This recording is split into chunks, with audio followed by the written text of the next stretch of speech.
Serious, nurses and doctors of Reddit, what's your weirdest, scariest paranormal stories that took place during work?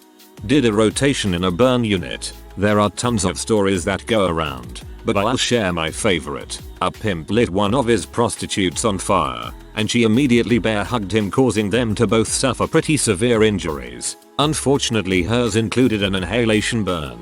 They both were being treated in the same ICU but on opposite ends. Weeks later she ends up coding and passes away, and after about 30 minutes, as things start to quiet down, the guy starts screaming from his room, "Get her out. Get the goddamn bee out of my room." Either she gave him PTSD or she's haunting him. There is probably some medical explanation for this, but still the weirdest thing I've seen as a nurse so far. We had a very robust, confused old lady on our floor. Her room was in front of the nurse's station so we could keep an eye on her, and had one of our nurse's aides as a sitter too. She was always fighting, kicking, trying to get out of bed. Very restless and agitated, as some patients I've had before can get before death. One day we were called into the room as her heart rate was going down and she lay still with her eyes open. It was 30, 20, then flatlined. We checked for a pulse and did not find any. She was a DNR, so we did not attempt resuscitation. We close her eyes, prepare to get the body bag and call the family. The sitter remains in there to start getting the body ready. Less than 10 minutes later she calls us back in. The old lady is at it again, hitting, kicking, trying to get out of the bed. She came back to life. Honestly, we found the situation hilarious, and I still have never seen any patient come back like that on their own. I think she made it out of the hospital too. I'm an ICU nurse. A patient's son rang the hospital at 11 PM on a Saturday night saying he was sure his dad was dying.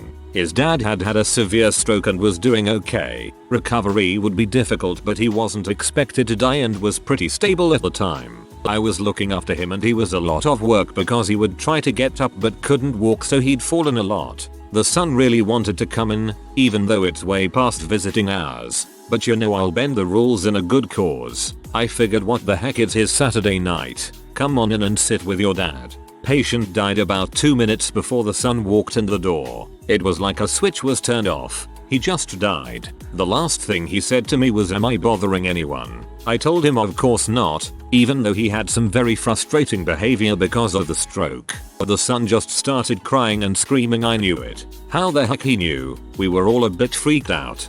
I knew when my mom passed, even though I was miles away, buying groceries and pet food. That feeling of hurry, hurry, hurry, get there now, hurry. Sure enough, I was halfway there when my cousin called to tell me. I've worked in a small family-run nursing home for 6 years as a nurse aide. It was an orphanage before it became a nursing home, and unfortunately before being shut down the orphanage had a history of severe abuse and neglect. Unfortunately, it's not gossip, the owner herself has told us. When residents get close to death they always see a little girl. One of my patients, a very alert gentleman, he knew all our names and was very alert and oriented. I was passing dinner trays and saw that he had his back turned and was talking and laughing in the corner. I knocked and asked him who he was talking to, and he chuckled and said, "This little girl came into my room. She was scared." He died 3 days later. About 6 months later, had another patient screaming about a little girl grabbing his feet and she needed to leave him alone. He died that night. She's come up over the years, it's always the same thing, they see her and then they die. Other co-workers have had the same experience. It's very unsettling. That actually sounds like a nice story to me. A little girl who never had a family keeps these people company as they're nearing death. I want to see a movie like that, except I feel like it would turn into a horror movie by the end.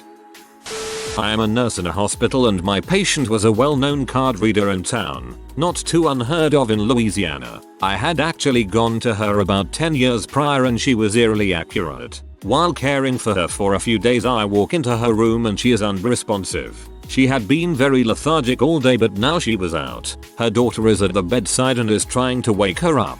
I sternal rub her and inflict pain with no response and a very thready pulse. I call a rapid response. This woman then wakes up randomly and was full of energy within a 30-second span. She told me she was dead and watching me in the room the whole time. Knew exactly what happened. She said God told her it wasn't her time and sent her back. She went home a couple days later and she is still doing card readings. She's in her late 80s if I recall correctly. I'm a psychiatric nurse. Early in my career, I worked at a residential mental health facility. There was a resident I'll call Marion Duchesne. He was an elective mute, which simply means that he couldn't talk, but there were no pathological findings as to why. He had spoken earlier in his life and in fact seemed quite normal back then, with the notable exception of being close to 7 feet tall. He'd been raised in the deep south and joined the military when he was 19. After boot camp, he was stationed somewhere in the south. One night, he just vanished. It was declared an AWOL for years, and finally he was declared missing and dead. 10 years later, a 7-foot-tall man walked into a VA hospital emergency room in my part of the Midwest and said to the receptionist, "My name is Marion Duchesne and I've been dead for 10 years. Those were the last words he ever spoke.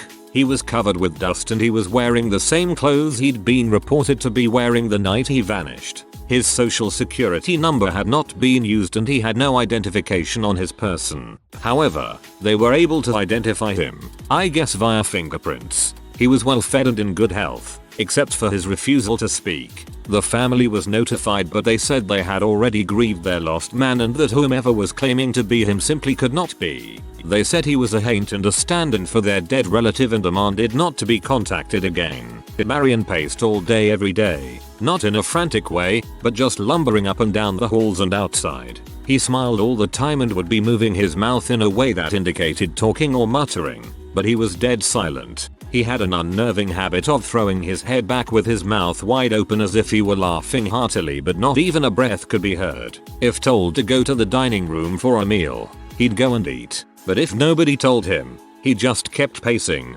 never indicating hunger. If offered a cigarette, he'd smoke it in an oddly formal way, almost delicately, if that makes sense. But he never seemed to crave smoking. The man wanted nothing. If I talked to him, he appeared to listen, periodically throwing his head back in that laughter-mimicking way of his. There was nothing to do for this man.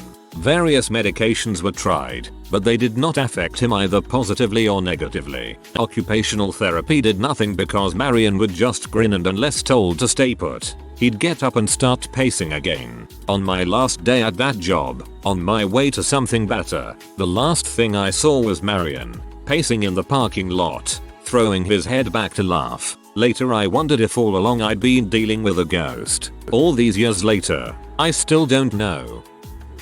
I worked in a pediatric hospital and had always heard that the 4th floor right outside our oncology unit was haunted. I worked 3/12s normally but would pick up overtime and picked up a night shift. I was working in the NICU, which happened to also be on the 4th floor but on the opposite side. The oncology unit had a staircase that was a shortcut down to the cafeteria, which was on the 2nd floor. At about 3 AM I was ready to take a short break and wanted a cup of coffee from the cafeteria, so I decided to take that staircase. I walked through the automatic double doors and saw a kid skipping down the hall. I called out to him as I was afraid a little kid had snuck out of a patient room. As soon as I called out to him, he turned and in the blink of an eye totally vanished. A lot of other nurses and docs had seen the same little kid skipping in that same hallway. Of course I chalked it up to just exhaustion and didn't really think about it much after that. But you are dang sure I didn't use that hallway at night ever again.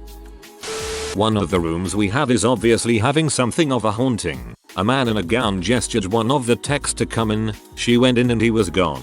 1 week earlier a female PT was asking to get a different room because a man wouldn't leave her room. We just thought it was some sort of delirium. Multiple others have seen him too. I was working at night and one of the patients died while I was in the room. We tried everything to revive this person but it didn't work, so after doing the papers and everything I went to another place in the hospital, and I swear to God that this patient who I saw dead touched my right arm. I think that I have never cried that much in my life. Maybe it was their way of saying thanks for trying. Oh, I have so many I don't know where to start. I worked in geriatrics, nursing homes, for years, so most of our patients died within a few years of being with us. Anyways, I had a new patient move into one of the rooms on my hall that my previous patient had just passed in. My new patient kept calling at night saying that there was this woman who kept coming into her room and trying to talk to her. At first I just passed it off on her being in her 90s and struggling with dementia. So I assured her that I would lock her door at night to make sure no one could come in. After about a week of this continuing to happen, I sat down with her and was asking what this woman looked like, thinking she may just be hallucinating her daughter or sister or something. And she proceeded to tell me that this woman had a pink robe on with blue fuzzy slippers and her hair up in curlers, and the women would come and sit at the foot of her bed, pat the new patient's feet and try to talk to her, but she couldn't understand what she was saying. I almost pee myself. The patient that I had in that room prior to my new one went to bed every night in her pink house robe, blue slippers and her hair in curlers. It stopped after about 2 weeks.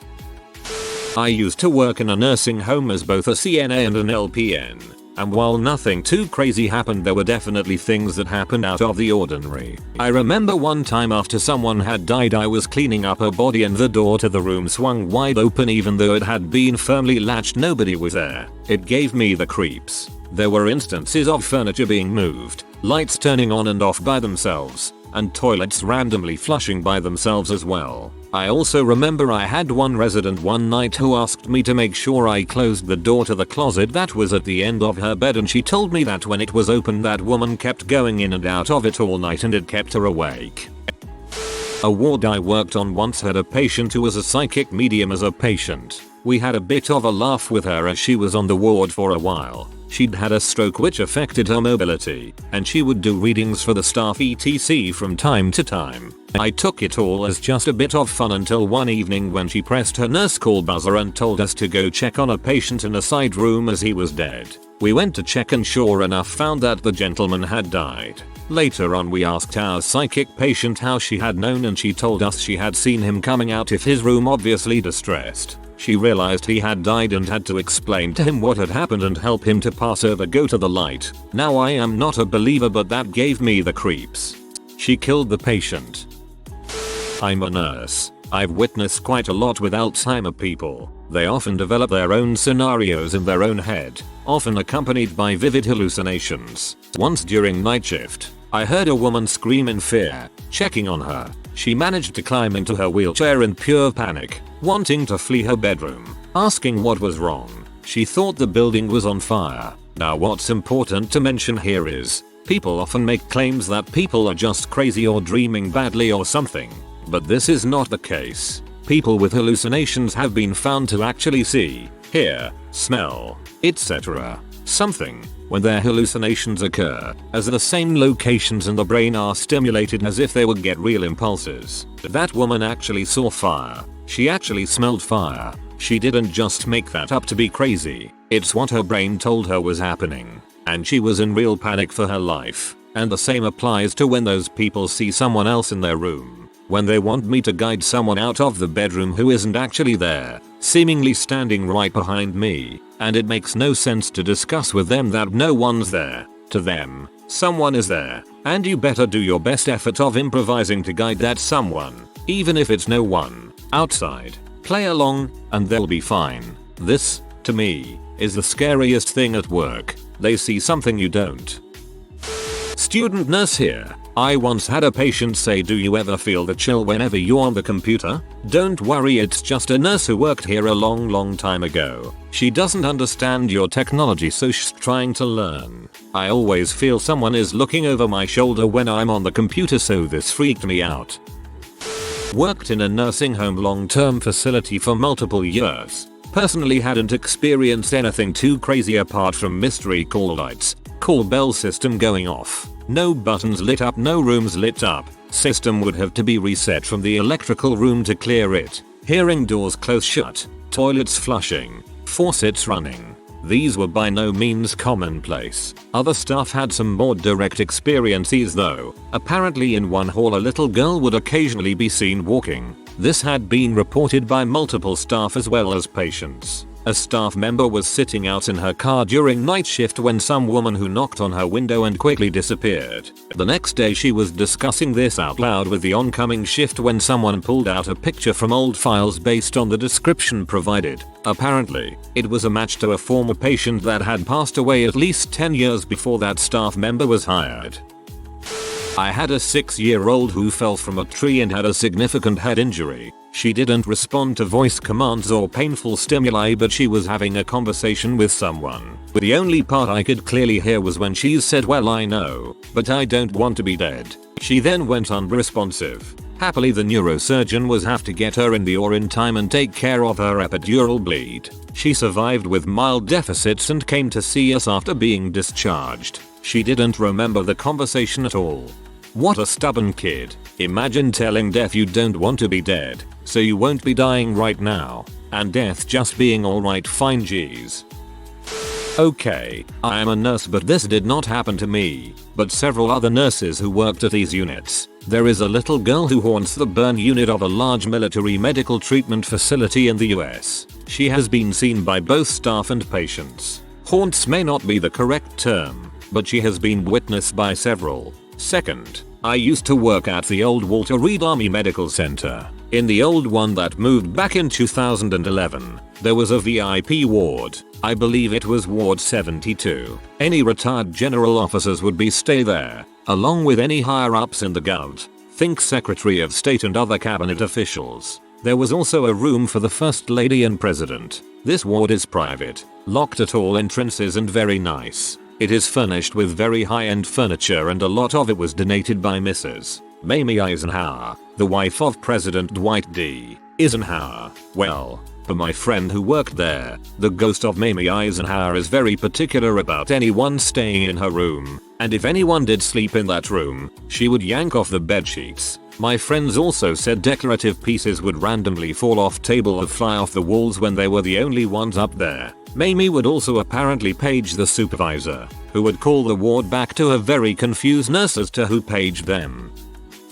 Back when I was a paramedic in Oakland, I was taking care of an elderly gentleman in the back of my ambulance. He looked up into the upper corner of the ambulance and said, "It's okay, Lulu, I'll be with you soon." His daughter was with him and told me that Lulu was his wife who died 20 years earlier. A few minutes later he went into cardiac arrest and passed on. Ah man. This has happened to all my loved ones who passed away. The loved one who has been dead for years comes to get the person who is about to pass away.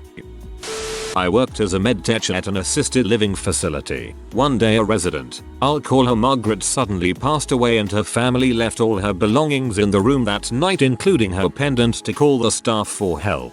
The next night Margaret's neighbor called the staff because someone was talking in the room next door and keeping them awake. We brushed the resident off knowing that Margaret's room was empty. About an hour later Margaret's pendant started going off from her empty apartment. I was the only one willing to go turn it off, so I walked into the room and it was freezing cold in the middle of summer. The air conditioning was off. Suddenly the bathroom door slammed as I was turning off the pendant light. I locked the door and ran back to the nurse's station. We forced one of the older male staff members to go check out the entire room and he claims the door was still locked when he got down there and no one was in there.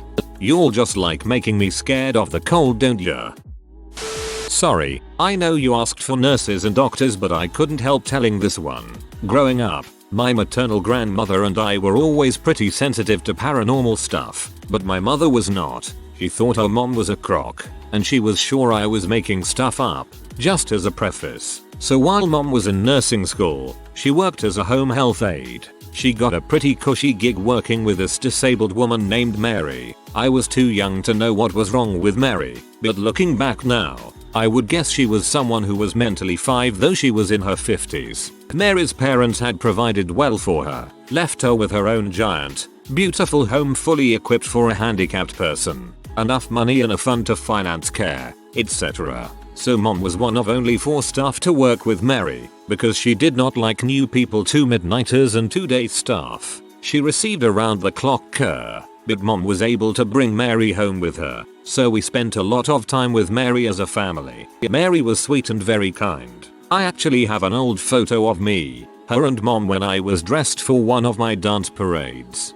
We all loved her to death. One morning, on a day mom was off work but had school, she got up in a rush and ran downstairs. I thought she was late to school, so I went down with her to help her get what she needed to leave. But she was on the phone, dialing people who were not answering her. I will never ever forget this. Mom was shaking and crying, blubbering to herself without making any real sense. She finally slammed the phone down on the table and put her hands on her face, and I asked her what was wrong.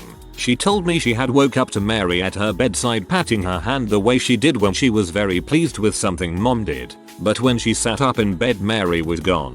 The phone rang, and it was the nurse at the house. Mary had passed away the night before. She came to tell mom goodbye. She still never believed in the paranormal, but she did quit nursing school and never worked in home health again. She never said, but I got the sense she couldn't handle another Mary happening to her again. My mom was pretty stoic, but that broke her. God dang. My aunt is a nurse and told me some stories, but this one stuck with me. There was an old lady who insisted on being strapped down at night in her bed. She told my aunt that there was a dark figure that was trying to grab her and take her out of the room, where she would die. My aunt and other nurses obliged, and for the next few nights she would check on her and it would look as though someone was trying to pull her from the bed randomly while she slept. My aunt is then off and whoever is this lady's nurse does not strap her down at night. Nurses found the old lady dead, laying on the floor by the door, her hand stretched out past the door and into the hallway. I'm out, good night. My mom used to work as a night nurse in the burn unit at a hospital in Dallas, TX. She told me that people would always talk about how the burn unit was apparently haunted. She wasn't really sure whether or not to believe this until a little girl came into the unit with horrific burns. The little girl did not always have parents stay the night with her, so my mom would try to check up on her pretty often when she worked. One night, my mom asked the girl if she ever got scared at night. The little girl responded, "Number. I don't get scared because an old woman comes to read to me every single night and sits beside my bed while I fall asleep." This shocked my mom because there were no older women working in the burn unit at night and she would usually be the only person on duty during those times. It isn't that scary, but she always recalls it being one of the craziest things that has ever happened as a healthcare worker. That's actually really nice. A nice old lady coming back to comfort hurt and scared kids.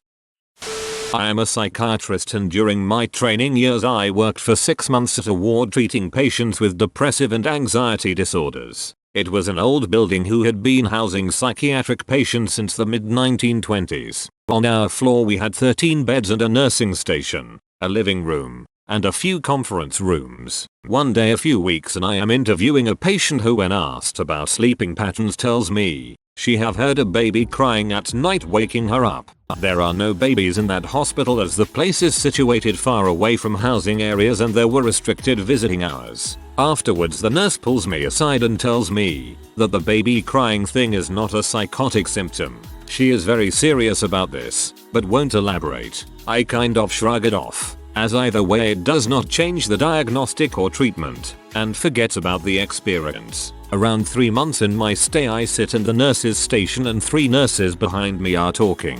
One of them says she is very active today and the other says really? Oh, hadn't noticed. I turn around and ask them who they are talking about. They look at each other, and then one of them hesitantly says, "Well, there is a baby here. She cries sometimes." I of course says no, but they just kind of shrug and smiles. Not 30 seconds later I hear it. It sounded far away but not too far. A cry, clearly a baby's cry, sounding like it is separated from us by maybe 2 or 3 walls. I am perplexed and look at the nurses. They look at me like told you so. I of course ask about this, but they can't say anything else but this faint baby cries there and have been there always. Since then I heard it maybe 2-3 times a week. I told a new doctor about it who laughed. However, a few weeks in her stay, she came to me, white as a sheet, and told me she heard it in their coffee break. All the nurses just kind of knew about it, and being in psychiatry, hearing that kind of stuff is not really something you brag about. I was transferred and haven't heard it since. I think about it sometimes, but I don't really know what to make of it. If you are new to the channel, you can subscribe. I publish new videos every day. Until then, check another video.